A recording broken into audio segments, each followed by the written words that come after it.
The Strange Ride of Morobe Jukes by Rudyard Kipling. Narrated by Robin Nixon. Alive or dead, there is no other way. Native proverb. There is, as the conjurers say, no deception about this tale. Jukes, by accident, stumbled upon a village that is well known to exist, though he is the only Englishman who has been there. A somewhat similar institution used to flourish on the outskirts of Calcutta, and there is a story that if you go into the heart of Bikaner, which is in the heart of the great Indian desert, you shall come across not a village but a town where the dead who did not die but may not live have established their headquarters.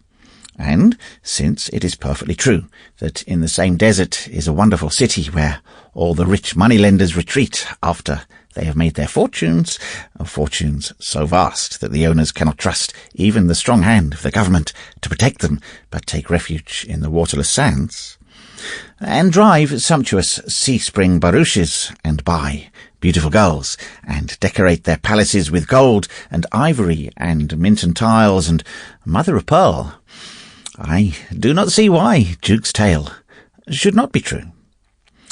He is a civil engineer with a head for plans and distances and things of that kind, and he certainly would not take the trouble to invent imaginary traps. He could earn more by doing his legitimate work. He never varies the tale in the telling, and grows very hot and indignant when he thinks of the disrespectful treatment he received.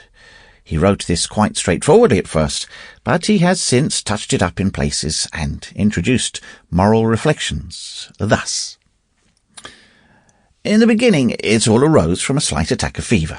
My work necessitated my being in camp for some months between Pakpatan and Mubarakpur, a desolate sandy stretch of country, as everyone who has had the misfortune to go there may know.